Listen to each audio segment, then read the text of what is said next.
Hello and welcome to my build of the Hot Wheels Tooned 64 Impala, and it's a rather beaten up, battered up and sawed up test rig I've used for trying paints on, and it's had just about everything tried on it. And it was disassembled because I was going to make a start on it before, and I threw it to one side because I cocked up. I'd also sawed the top half of the engine off for a charity build quite some time ago. If you look back in my videos, you can have a look at the Matchbox mod tractor build I did. It as a John Deere, and I used the airbox off this one, and as a result there were just things went on, and I've added on the bench, used it for testing things on. Anyway, here we go. It's already disassembled and drilled for screws. All I had to do was unclip it and take the bits out, and the main bit there is the engine that's missing. I'd have to do something with that, and I didn't want to ruin another car, so I come up with a different solution. It's not perfect, but I don't think it's all that bad either. You'll see on the final results anyway. And here I'm just putting some nitromors on, stripping the paint. Well, as it goes, it's nail varnish most of it. I was checking it for what the glitters are doing, nail varnish. If they'd brush on, and it weren't a complete success, because the nail varnishes with the bigger glitters wouldn't go through the airbrush. So I tried brush painting, and it weren't gonna work. Not satisfactorily anyway. And here I'm scraping off super glue off the engine because I tried something else that didn't work, and just knocking it into shape to work with. Here I'm sanding the top flat as it wasn't properly squared off and flat. It was sawed at an angle because I weren't particularly worried how the top came off it, because at the time I just viewed this as a scrap car. And there we are, it's come down flat again. But here I'm straightening the roof out. It had a dished in roof, dented, just needed a little help. And there we are, a lot straighter. Just final tweaks. It's usually when you do them final tweaks the A-pillar snaps. And here I've got a sanding sponge, the quite fine grit, just to clean off and put a bit of a polish on it. The body's looking a lot better already. I didn't bother too much with any of the casting lines on it, as I didn't really spot anything detrimental to what I was going to be doing. And there you can see how the sand's falling off the sanding sponge. They're old and worn now. And there we are, finished results. It's quite a bit cleaner and ready for next stage. Looking very clean and presentable.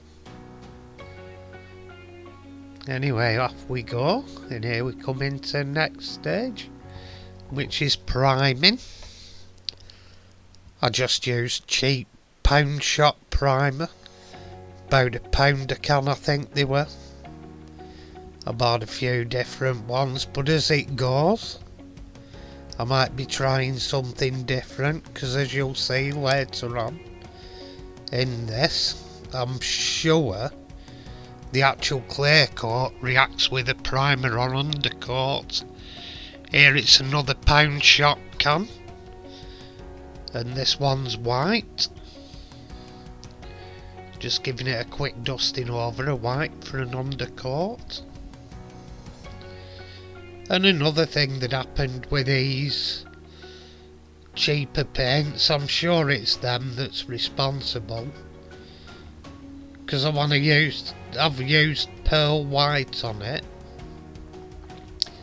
I'm sure that's got some sort of pink bleed through from the paints beneath it, because I'm sure pearl white shouldn't have a pink hue, unless anyone knows different and can tell me.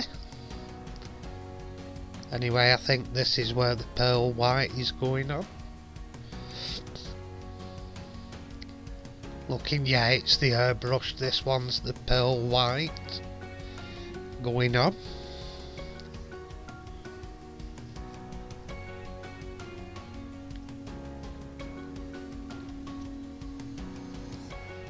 And looking quite nice. But as I say, it does pink up. I can't see it being the clear coat that puts a pink hue in it.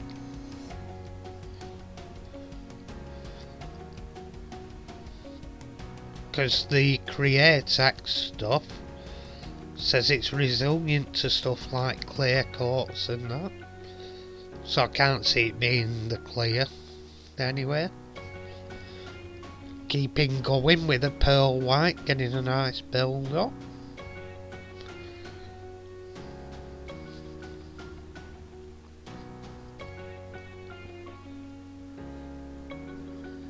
Just getting the last few things on. Few coats.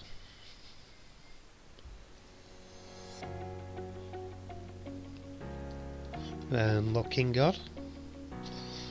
So I think for these pearls, I think I'll probably go to an automotive store and start using decent automotive paints as undercoats. Either that or buy the undercoats from Createx. Undercoats and primers. Because I'm quite happy by how the paint goes on and the actual finish of these Createx colours. And here I tried something different. I tried the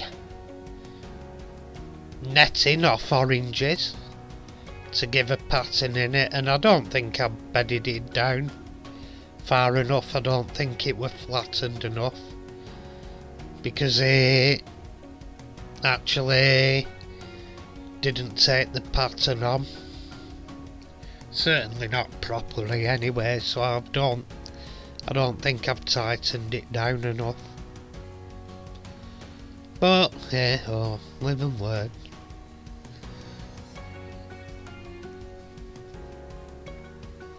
And yeah, still trying, spraying its Createx candy over the top of it,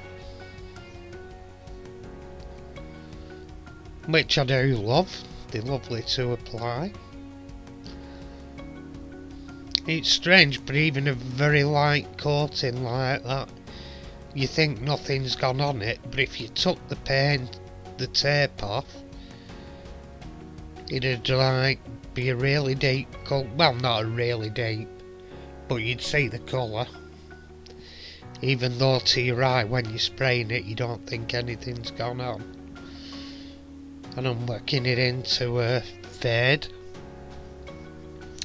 I decided to bin the netting idea and just work, well, not bin it entirely, but till a later date, try it on another car.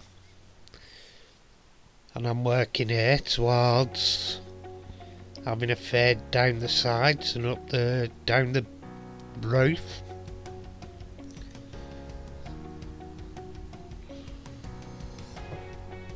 And here we've got the fade on, and I'm just clear coating at this point. Later it gets a decal on the boot, and at this point I'm using my sanding sponge again, as it's very fine grain. The windscreen had matting on it through, I think, either thinners or possibly glue. I did it possibly liquid poly or thinners, but it had got that reaction to it, so it needed sanding down and flattening. And here I've got my solid polish and rare air for windows, but I'm using my brutal Dremel. I prefer my mini Dremel for windows, but I was too lazy. Well, not too lazy, I just wanted to get going, and it had a flat battery.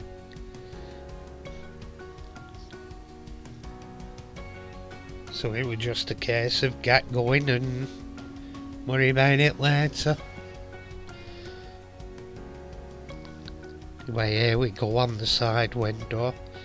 The technique is, because it's a brutal Dremel this, keep moving across the surface.